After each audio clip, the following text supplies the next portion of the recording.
أعوذ بالله من الشيطان الرجيم. بسم الله الرحمن الرحيم. بسم الله الرحمن الرحيم. السلام عليكم ورحمة الله وبركاته. Alhamdulillah, alhamdulillahi ala fadlihi wa ihsanih, wa ashkuruhu ala taufiqihi wa amtinani, wa ashhadu an la ilaha illallah wahdahu la syarika lahu ta'zima li sya'ni, wa ashhadu anna Muhammadan abduhu wa rasuluhu ila ridwani. Allahumma salli wa sallim ala nabiyyina wa habibina wa maulana wa sayyidina Muhammadin sallallahu alaihi wasallam wa ala alihi wa ashabihi. وقال الله تعالى في كتابه الكريم يا أيها الذين آمنوا اتقوا الله حق تقاته ولا تموتن إلا وأنتم مسلمون وأن أصدق الحديث كتاب الله وخير الهدى هدى محمد صلى الله عليه وسلم وشر الأمور محدثاتها وكل محدثة بدعة وكل بدعة ضلالة وكل ضلالة في النار. أما بعد. Ma'asyiral muslimin rahimani wa rahimakumullah. Alhamdulillah, malam hari ini kita melanjutkan kembali pengajian kita, majelis ilmu, yang mana dengan majelis ini diharapkan bisa membuat kita semakin dekat dengan Allah, membuat kita yang mungkin selama seminggu ini hati kita menjadi keras karena kesibukan duniawi kita yang melalaikan, banyak tertawa, lalai dari ingat kepada Allah, sehingga hal-hal tersebut membuat hati kita menjadi keras. Makanya kita mengingatkan kembali tentang kajian kita, yaitu tentang Kitabur Riqaq, hal-hal yang melunakkan hati, sebuah hadis sebuah kitab karya Imam Bukhari dalam sahihnya, yaitu beliau memaparkan atau mengumpulkan hadis-hadis yang di situ. Dengan hadis-hadis tersebut diharapkan bisa membuat kita ingat tentang hakikinya kehidupan dunia ini yang hanya sementara, dan mengingatkan kembali bahwasanya kehidupan yang hakiki adalah kehidupan di akhirat, sehingga hal tersebut membuat hati kita menjadi lunak. Itu yang kita harapkan. Melanjutkan bab sebelumnya, yaitu bab ke-27,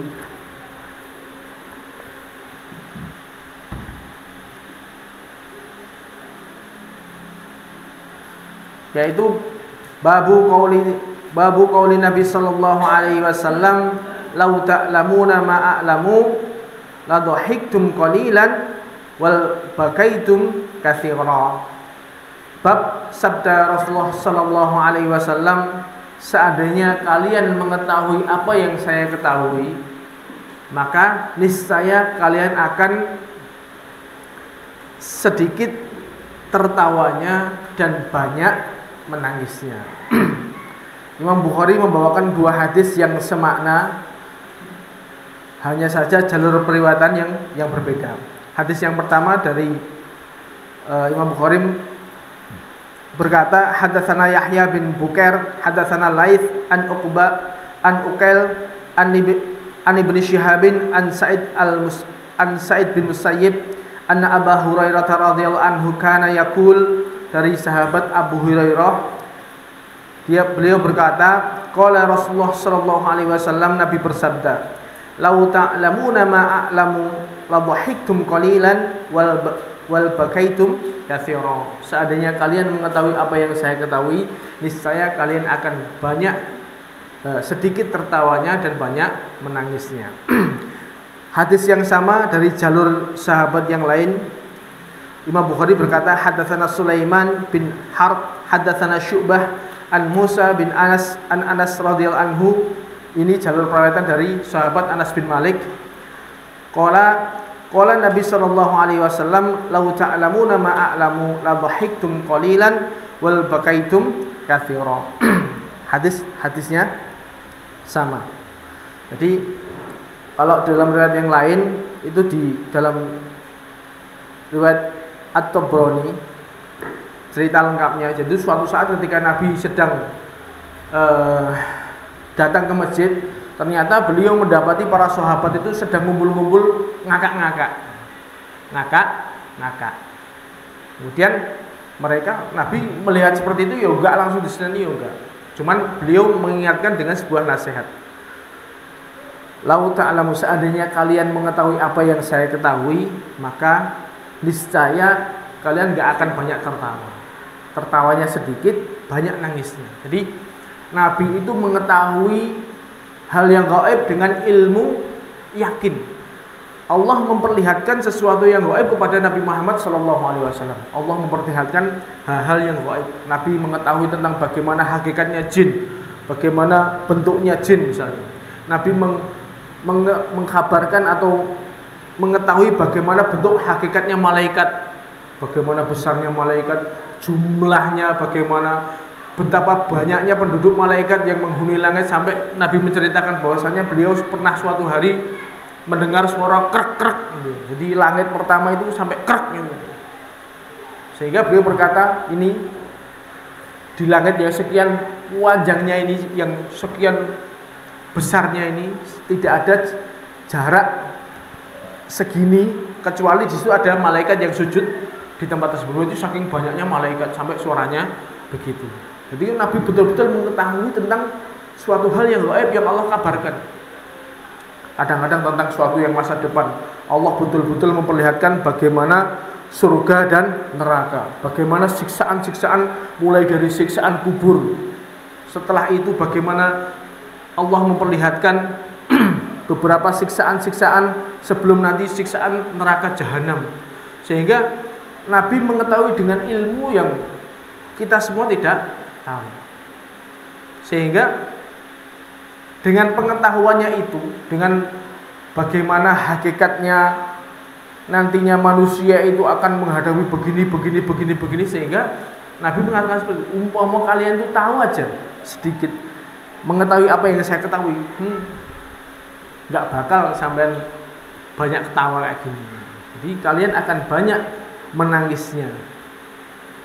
Yang bercanda kadang-kadang. Jadi Nabi tidak melarang. Nabi kadang-kadang bercanda. Dalam suatu kesempatan beliau juga bercanda, tapi tidak terus-terusan. Nah, ini mengisyaratkan bahwasanya kokian guyon itu suatu hal yang tercela. Rasulullah SAW bersabda, "Wala tuksirid dhahik fa inna kasratat dhahik tumitul qalb." Jangan banyak ketawa, karena banyak ketawa itu mematikan hati. Kokian guyu, kokian ngekek-ngekek itu bisa mematikan hati. Orang kok semua kesempatan digoguyon itu enggak. Jadi banyak tertawa itu bisa mematikan hati. Sehingga Nabi mengisyaratkan kalau kita tuh pengen punya betul-betul merenungkan bagaimana nasib kita ini di dunia ini cuma sementara, marhalah yang cuma sebentar. Kalau kita betul-betul mengetahui hakikat itu nancep deh. Kita mungkin orang sempat guyon-guyon, karena kita betul-betul merenungkan aku nasibku piye gitu. Selamat ora ketika kita meninggal, umur kita roh kita dijabut oleh Allah. Apakah kita dalam keadaan husnul khotimah ketika pertama kali masuk dalam liang lahat, kemudian ditinggalkan oleh para peziarah dan dibangkitkan oleh dua malaikat, ditanya dengan 3 pertanyaan yang di situ jadi penentu kita nanti selamat atau enggak. Ketika kita banyak merenungkan seperti itu, tentu kita akan banyak sedihnya dibandingkan tertawa. Ngoten nggih.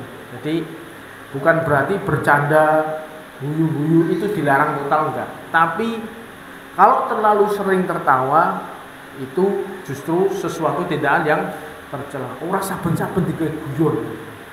Saiki modele wong kuwi senengane ngoten iki. Jarene apa? Sering denger lawaan-lawaan, sering ben apa jenenge? Go refreshing. You know what? Senengane tontonane sing bercanda-bercanda kayak gitu. Padahal itu sejatinya mematikan hati. Kita harus kurangi seperti itu. Jangan ojo kokean guyon. Mas, berarti wong serius terus, bukan seperti itu. Kebanyakan kita itu mengira bahwasanya dengan banyak tertawa itu membahagiakan. Itu sebagai obatnya stres. Oke. Nonton lucon-lucon kuwi obate stres. Padahal kuwi nek bar ngono ya tambah stres nah ya padha wae. Tidak sama sekali menghilangkan stres. Bukan hal tersebut membuat bahagia. Kalau kita lihat bagaimana kehidupan komedian-komedian itu, kita mengira bahwasanya orang yang banyak tertawanya itu bahagia. Enggak. Ternyata kehidupan mereka ya enggak seperti itu. Komedian-komedian bagaimana rumah tangganya ya kawin cerai sama aja, malah narkoba dan lain sebagainya. Itu menunjukkan sebenarnya mereka sendiri nggak bahagia. Wong sing gawe lucon lho ora bahagia. Lah kok dhewe diabusi. Sebenarnya mereka itu mencari kebahagiaan di tempat yang keliru. Kalau kita mau nyari kebahagiaan bagaimana? Ala fa inna bi dzikrillahi tatma'innul qulub. Kita kalau mau mencari kebahagiaan itu dengan banyak mengingat Allah. Kadang-kadang secara dohiriyah orang itu di sepertiga malam yang akhir, ketika suasana hening, dia melihat ke atas, dia merenungkan tentang dosa-dosanya sampai tidak terasa air matanya menetes karena saking takut dengan dosa-dosanya, dia menangis. Tapi setelah itu Allah memberikan rasa kebahagiaan di dalam hatinya. Justru kalau orang banyak dengerin tawa-tawa lucon-lucon itu malah hatinya jadi kering. Tidak peka. Allah tidak memberikan rasa kebahagiaan di dalam hati sebenarnya. Makanya kalau dalam syariat itu sesuatu yang banyak membuat kita tertawa itu sebenarnya tercela. Makanya kalau kita pengen seperti halnya Nabi ini, lau ta'lamuna ma ta'lamun, seandainya kalian mengetahui apa yang saya ketahui, maka niscaya kalian akan sedikit tertawanya dan banyak menangisnya. Ya, caranya bagaimana kita bisa ngikuti Nabi ini? Kita betul-betul, kalau Nabi tadi ilmunya ilmu yakin ya, ilmu melihat dengan keyakinan. Maksudnya Nabi diperlihatkan betul-betul Allah, ada visual tentang bagaimana kenikmatan surga, bagaimana kenikmatan neraka. Kita agar bisa sampai ke sana, level ke sana, ya kita banyak belajar bagaimana kehidupan setelah kita meninggal. Sehingga kalau kita banyak di dalam pikiran kita, di dalam hati kita itu sering merenungkan bagaimana nasib kita setelah kita meninggal, maka hal ini akan membawa yang seperti ini. Daripada ini tangguh bekal besok di akhirnya dia banyak beramal soleh. Banyak merenungkan kesalahan-kesalahannya, sehingga ketika dia merenungkan kesalahannya itu dia menangis karena Allah, dan disitulah Allah menanamkan rasa kebahagiaan di dalam hatinya. Dan kita lihat, mungkin jenengan coba praktekkan aja, insya Allah akan seperti itu.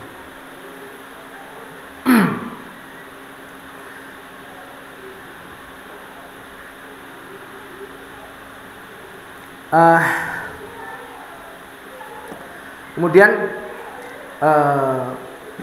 perkataan sebagian salaf seperti halnya Imam Hasan Al-Basri, beliau mengatakan, apabila seorang itu tahu bahwasanya setelah dia meninggal, kemudian dia akan dibangkitkan oleh Allah, kemudian setelah itu dia akan ditanya oleh Allah tentang hal-hal yang Allah berikan kepadanya, diinterogasi, diaudit tentang amalannya mulai A sampai Z, maka hal itu seharusnya membuat seseorang itu banyak bersedihnya. Jadi ketika kita banyak merenungkan kehidupan setelah kita mati, lagi fase awal Mulai dari fase awal kita masuk liang lahat, masuk kuburan, bleng, masuk alam yang baru, alam barzakh. Itu ketika kita bisa menjawab pertanyaan-pertanyaan dari malaikat ini dengan 3 pertanyaan utama. Siapa Tuhanmu? Apa agamamu? Siapa nabimu? Ketika kita bisa menjawab dengan benar, ini sesuatu kita baru bisa melalui fase-fase berikutnya dengan selamat. Tapi ini membahayakan. Nah, kita coba renungkan bagaimana nanti nasib kita. Iki aku khusus selamat ora. Bagaimana pengetahuanku tentang bagaimana keyakinan saya kepada Allah ketika ditanya siapa Tuhanmu? Kira-kira aku bisa jawab ora? Lah aku kok masih enggak punya keyakinan yang keyakinan syirik. Masih enggak saya berdoa kepada selain Allah? Masih enggak saya memberikan rasa takut kepada selain Allah? Masih enggak saya bertawakal kepada selain Allah? Lah, dengan hal-hal seperti ini kita muhasabah diri kita, baru kita bisa yakin, oh saya bisa menjawab. Nah, kita bisa membersihkan semua hal-hal yang berbau syirik tadi. Entah itu tawakal kepada selain Allah, kemudian takut kepada selain Allah, berharap kepada selain Allah. Ini bisa membuat seseorang gagal menjawab pertanyaan pertama. Siapa Tuhan? Rob, man robbuka. Rob itu berarti kan, ini coba kita banyak renungkan. Sehingga dengan seperti ini kita bisa sedikit tertawanya dan banyak menangisnya. Ya mudah-mudahan kita bisa menjadi orang yang seperti ini. Bukan berarti kita harus guru serius terus. Ya enggak. Ya sesekali bercanda monggo silahkan. Tapi jangan terus-terusan. Nang didi guru guyon, ya, ini ya bahaya. Bahkan sampai ibadah digo guyon. Saking trennya seperti itu sampai ceramah-ceramah digo guyon. Wong nek wah ngajine gayeng tenan iki. Lho wong kon ustaze iki jan jos tenan. Ngekek terus lho. 2 jam guyu terus. Guyu sing ngaji model opo iki. Kira-kira masuk enggak gitu. Ingat ngaji post stand up komedi. Enggak seperti itu, Saudara. Jadi kita seharusnya ketika kita mengingat Allah, kita mengingat akhirat, itu banyak sedihnya, orang kok guyon gitu. Seperti itu. Kemudian bab selanjutnya, bab ke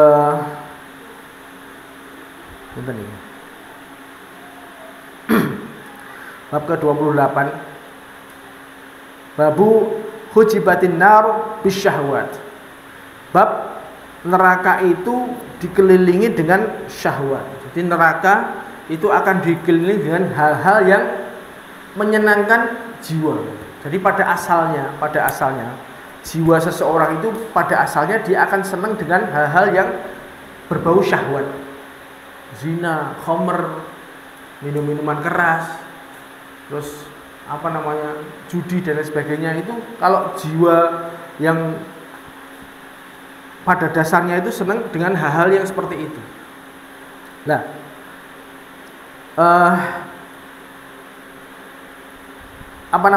dan neraka ini dikelilingi dengan hal-hal yang menyenangkan jiwa kita. Jadi jalan masuk neraka itu mudah. Jalan masuk neraka itu mudah, yaitu dengan mengikuti hawa nafsu. Wis cukup memasukkan seseorang masuk ke dalam neraka. Imam Bukhari membawakan sebuah hadis. Imam Bukhari berkata, hadatsana Ismail qala hadatsani Malik an Abi Zinad anil A'raj an Abi Hurairah anna Rasulullah sallallahu alaihi wasallam qala hujibatin nar bisyahawat. Jadi neraka itu hujibat itu dikelilingi dengan hal-hal yang berbau syahwat, dengan hal-hal yang menyenangkan hawa nafsu.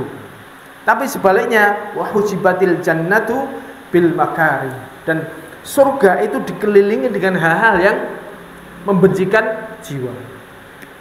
Kon sholat, kon zakat, kon poso, itu semuanya itu hal-hal yang sebenarnya jiwa itu gak seneng seperti itu. Nah itu dalam mlebu surga itu angel, dalam mlebu neraka itu gampang. Hadis yang semakna dengan ini yaitu sebuah hadis yang diriwayatkan oleh Abu Daud misalnya, ketika setelah Allah menciptakan surga dan neraka. Jadi kalau keyakinan kita, keyakinan Ahlus Sunnah, itu Allah saat ini sudah menciptakan surga dan neraka. Jadi surga sudah ada, neraka sudah ada, sudah diciptakan Allah sejak dulu. Itu keyakinan Ahlus Sunnah. Soalnya ada beberapa aliran yang menolak tentang keyakinan ini. Padahal dalam hadisnya sudah jelas. Ketika Allah sudah menciptakan surga dan neraka, malaikat Jibril itu suruh ngecek. Wahai Jibril, coba lihatlah surga sana. Surga, belum. Jibril melihat surga itu dikelilingi dengan hal-hal yang menyenangkan.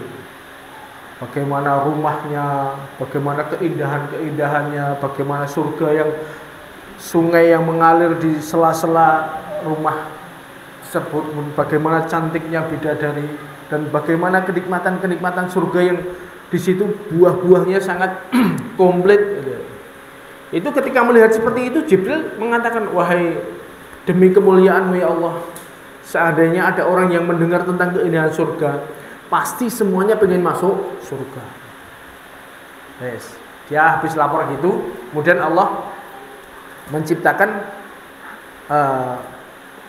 sekelilingnya. Jadi surga setelah diciptakan seperti itu dengan indahnya, kemudian untuk situ tuh Allah sekelilingnya dikelilingi dengan hal-hal yang membencikan hawa nafsu, perintah-perintah syariat, harus tunduk kepada Allah, harus tunduk kepada hal-hal yang membencikan jiwa itu tadi. Ketika sudah situ, Jibril suruh ngecek, coba cek lagi sana. Bener, setelah dilihat, ternyata untuk masuk surga itu jalannya sangat terjal sekali. Kudu harus melawan jiwa itu, bener, kudu sholat, kudu zakat, kudu poso, kudu hal-hal yang kabeh iki gak enak jan. Menurut jiwa seseorang. Akhirnya Jibril perlu, demi kemuliaan-Mu ya Allah, saya khawatir nanti gak ada seorang pun yang bisa masuk surga. Karena itu untuk masuk surga itu jalannya wangel, jalannya susah. Harus melawan semuanya itu dengan melawan hawa nafsu.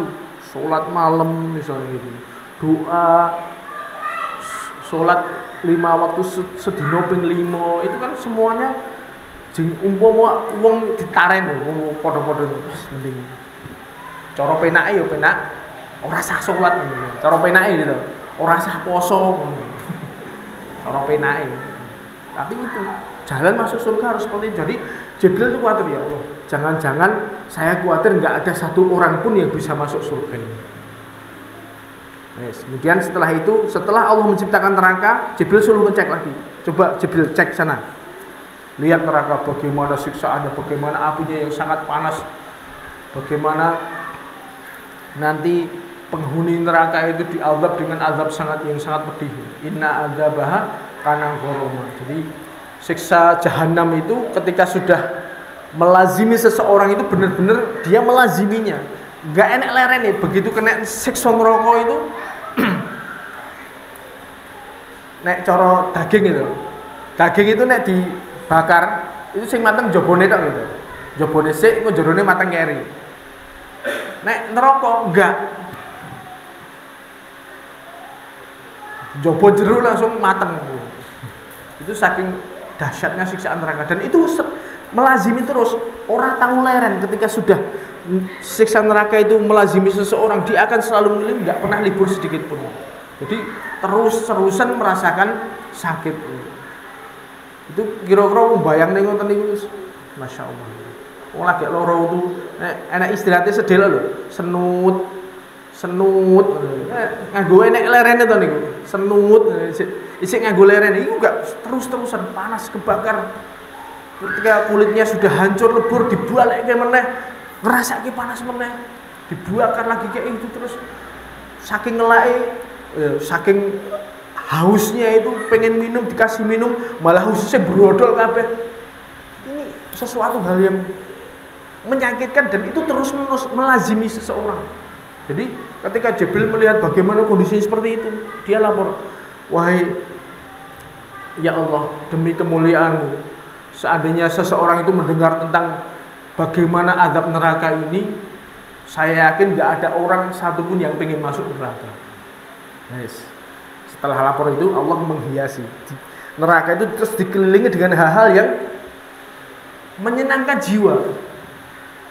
Dalane neraka yus pengen nganggo mendem nulis, main judi, riba dan lain sebagainya, zina, semua hal-hal yang menyenangkan jiwa itu dikelilingkan di situ. Sehingga coba cek lagi. Ketika dicek betul oleh Jibril yang kedua, melihat bagaimana sekitarnya neraka untuk jalan masuk neraka itu, hal-hal yang membuat jiwa seseorang itu senang dengan hal itu, maka Jibril lapor lagi, ya Allah, demi kemuliaan-Mu saya khawatir nanti tidak ada yang bisa selamat dari neraka. Ini menunjukkan bagaimana kita kalau mengingat hal ini, coba lawan hawa nafsu kita. Jiwa kita pada asalnya ini hukum asal ya. Hukum asalnya jiwa itu senang dengan hal-hal yang menyebabkan kita masuk ke dalam neraka. Nek dituruti ngono sing ngono kuwi. Nuruti males, pengen santai-santai, ya kan itu. Dan surga itu sebaliknya. Surga akan selalu membuat kita itu melawan jiwa kita agar bisa mendapatkan surga ini. Nah, ketika kita tahu hakikatnya seperti itu, berarti sikap kita bagaimana ya? Kita coba jiwa ini bisa nggak kita taklukkan? Kalau kita ngikuti innan nafsa la'amaratun bisu, jiwa itu pasti akan membawa kepada keburukan. Nek dituruti mesti nggawa ke situ. Karena pada dasarnya orang itu akan suka seperti itu. Hal yang menyenangkan syahwat itu seakan-akan menyenangkan semuanya. Bagaimana seseorang itu gemar dengan nyanyian-nyanyian, kemudian zina, khamar dan sebagainya, itu kan seakan-akan menenangkan jiwa, refreshing. Nah, kalau kita bagaimana kehidupan orang yang nggak beragama itu, nah stres, pengennya itu untuk melupakan itu yuk dengan minum minuman keras. Jadi melupakan sesaat, mabuk. Yo lu lali sedelok bar kuwi eling maneh. Itu pada asalnya. Tapi ada sebagian ketika itu seseorang itu bisa menaklukkan hawa nafsunya, bisa menaklukkan jiwanya, ternyata itu bisa membawa kebahagiaan. Ada orang yang asalnya untuk sholat malam itu ya betul-betul dia nggak seneng awalnya, tapi ketika dia sudah melatih dirinya terus, kemudian dia bisa menikmati sholat malam tersebut. Dan disitulah Allah memberikan rasa kebahagiaan di dalam hatinya. Itu ada seperti itu. Tapi pada dasarnya jiwa itu nggak seneng. Nah, dengan jiwa yang berat ini tadi terus dipaksa terus dilatih, kemudian akhirnya seperti itu. Maca Quran ini jane yo gak enak. Gini mboten. Kena nonton Instagram, kena nonton YouTube gitu. Tapi dengan kita baca Quran, ternyata Allah memberikan rasa ketenangan di dalam jiwa kita.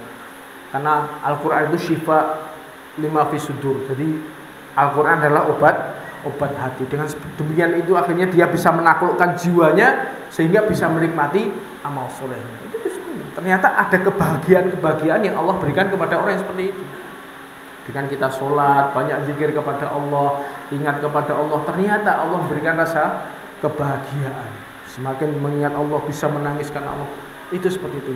Pun sebaliknya, seakan-akan ya hawa nafsu, ketika dia ngikuti hawa nafsunya itu ada kelezatan memang. Orang yang banyak berzina itu seakan-akan memang banyak dia dapat kelezatan, tapi Allah cabut kebahagiaan dari hatinya. Orang senang. Ternyata orang yang berzina pun itu ketika dia melakukan zina itu sering seperti itu. dituruti jiwanya pengen begini, dituruti. Ada kekhawatiran Allah cabut rasa kebahagiaan dari hatinya. Aku naik wedi, konangan naik biyu, akhirnya ya tetap rapi nak ya. Dia mengira bahwa dengan dia menuruti itu dia mendapat kebahagiaan, ternyata tidak. Mendengarkan nyanyian-nyanyian, musik-musik misalnya, itu yuk koyok seakan-akan itu obatnya stres. Ternyata enggak juga. Nek memang lagu-lagu musik-musik itu menjadi obat stres, kudune penyanyi itu yang paling bahagia. Tapi ternyata yora. Betapa banyak kita temukan orang yang di situ penyanyi ternyata bunuh diri, narkoba.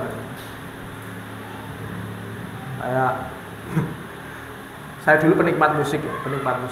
Jadi rodok ngerti sidik-sidik.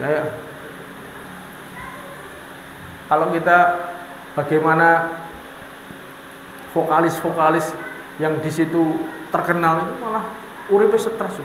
Dia banyak terlibat dengan narkoba, sampai vokalis Nirvana itu bunuh diri ini dengan tembak tak ya biar kayak ngompo ini. Nyari apa kan?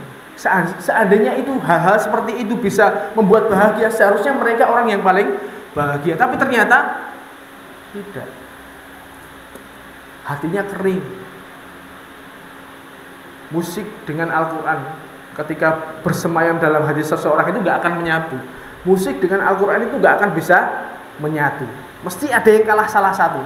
Nah, jenengan apalan Quran, misalnya di situ banyak hatinya itu banyak dominasinya dengan Al-Quran, mesti yang musiknya kalah. Suwe-suwe ngerasake ngrungokke musik kok hambar, gak enak gitu. Nah, jenengan apalan Quran kok seneng ngrungokke musik-musik, aku yakin apalan itu mesti hilang. Karena di situ nggak akan bisa bersatu dalam hati seseorang itu. Dalam hati seseorang antara nyanyian dengan Al-Quran itu nggak akan bisa bersatu. Mesti kalau dominan salah satu, yang lain kalah. Hanya sumber kebahagiaan itu adalah dekat dengan Allah. Dan neraka itu adalah sesuatu yang kalau kita diiringi dengan sesuatu yang menyenangkan hawa nafsu kita. Sehingga dengan seperti ini, ketika kita mengetahui hakikat surga dan neraka dan apa yang mengiringnya, sehingga kita seharusnya waspada. Bagaimana posisi kita saat ini? Aku saiki posisiku nang ndi? Cenderung nang dadi penghuni neraka apa penghuni surga? Kita bisa mengukur diri kita. Nek konsolat aras-arasen, ketika kita kalah dengan hawa nafsu kita, melalaikan kewajiban-kewajiban Allah, hati-hati. Ini berarti hakikatnya jiwa kita membawa kita menuju neraka. Pun demikian dengan sebaliknya. Coba kita sering cek diri kita. Karena kita tahu hakikatnya jiwa kita tuh jane awakku ki nuju nang ndi to iki. Seneng sing rono apa rene. Jurusane iki nang ndi lah. Kita harus dengan kita tahu hakikatnya seperti ini, kita harus sering mengecek seperti itu, sehingga nek aku kudu kok iki kok untuk sholat jamaah kok isi aras-aras iki, berarti ada yang salah ini. Berarti saya harus rubah, saya harus berjuang lagi, saya harus mengalahkan hawa nafsu kita. Harusnya seperti itu. Ya akan mungkin surga itu didapatkan dengan kita menuruti hawa nafsu. Pasti dengan kita betul-betul melawannya. Makanya kita harus sering ingat tentang hal ini. Paham ya? Kemudian bab selanjutnya Imam Bukhari menjelaskan sebaliknya. Babu al-jannatu aqrabu ila ahadikum min syiraki na'lihi. Bab surga itu lebih dekat dengan seseorang dibandingkan dengan tali sendalnya. Tali sendal itu kan bagian dari seseorang. Kalau jenengan nganggo sandal itu mesti taline nemplek. Sing paling dekat dengan kita, kaki itu mesti tali sendalnya. Nah, surga itu lebih dekat dibandingkan itu. Wan naru mithlu dzalik. Neraka juga seperti itu. Neraka pun juga lebih dekat dengan diri kita dibandingkan tali sendal kita dengan kaki kita. Tali sendal dengan kaki itu nemplek. Tapi kita dengan surga dan neraka itu jaraknya juga sangat dekat. Itu Nabi mengisyaratkan seperti itu. Karena apa? Banyak hal yang bisa menyebabkan kita itu masuk surga dan banyak hal yang menyebabkan kita masuk neraka dengan mudahnya. Contoh, bagaimana surga itu sangat dekat. Yaitu dengan hadis-hadis misalnya, ada orang yang masuk surga sebab dia menyingkirkan gangguan dari jalan. Itu sebenarnya mudah. Masuk surga itu sebenarnya mudah, dekat. Caranya juga hal-hal yang sepele yang bisa kita lakukan. Ada orang yang menyingkirkan gangguan dari jalan misalnya dalam hadis Ahmad atau Muslim ini. Itu ternyata dengan dia menyingkirkan gangguan dari jalan itu menyebabkan seseorang masuk surga. Senengane dia peduli jangan sampai ini halangan ini mengganggu orang lain sehingga dia singkirkan. Nah, dengan perbuatan yang sepele itu masuk surga. Ada hadis seperti itu. Kemudian ada bagaimana seseorang itu bisa masuk surga sebab cuma ngasih minum anjing. Ada seorang laki-laki yang di situ kehausan, dia nemu sumur, dia masuk ke dalamnya. Kemudian ketika dia sudah keluar, dia lihat di luar itu ada anjing yang jilat-jilat tanah saking kehausan. Dia melihat kondisinya itu kasihan. Anjing ini koyo aku mau. Akhirnya dia masuk lagi dalam sumur, bawa tali sepatunya diisi dengan air, dikasih minum untuk anjing. Dia cuma ngasih minum anjing. Ternyata dengan perbuatan yang sepele itu menyebabkan dia masuk surga. Berarti surga ini sebenarnya hal yang sangat sepele yang dekat dengan kita. Hal yang sepele yang bisa kita lakukan, kebaikan yang sedikit yang bisa kita lakukan ternyata bisa menyebabkan kita masuk surga. Orang yang misalnya menjaga seperti halnya hadis yang sebelumnya, kita dengan menjaga perkataan kita, menjaga lisan kita, kita dijamin masuk surga. Itu kan enteng sebenarnya secara teori. Gini betul. Kemudian dengan kita banyak senyum, itu ternyata juga bikin masuk surga. Ini kan hal-hal sepele seperti ini ternyata bisa bikin orang masuk surga. Makanya surga itu sebenarnya hal-hal yang bukan suatu hal yang susah untuk dilakukan. Bahkan hal-hal sepele, kebaikan-kebaikan yang sepele ini bisa menyebabkan kita masuk surga. Pun demikian juga dengan neraka. Ternyata neraka itu juga lebih dekat. Ternyata dengan neraka itu sangat dekat. Seperti hanya ada orang yang masuk neraka goro-goro kucing. Dia ngerangkeng kucing, nggak dikasih makan, kemudian dia tidak membiarkan kucingnya itu nyari makan sendiri, akhirnya dengan sebab perbuatannya itu dia masuk neraka. Jadi kejelekan yang sepele itu bisa bikin orang masuk neraka. Ada lagi misalnya seseorang disiksa karena hal yang sepele, diazab kubur karena hal yang sepele. Karena masalah kencing. Nek nguyuh ora tau cewek. Itu sepele tadi, tapi ternyata bisa menyebabkan masuk neraka. Kemudian perkataan yang buruk, dia nggak bisa jaga mulutnya, nggak bisa jaga lisannya. Dengan perkataan lisannya itu akhirnya menyebabkan dia masuk ke dalam neraka jahanam. Itu berarti hal-hal yang sepele, kejelekan-kejelekan yang sepele bisa menyebabkan kita masuk ke dalam neraka. Jadi ada juga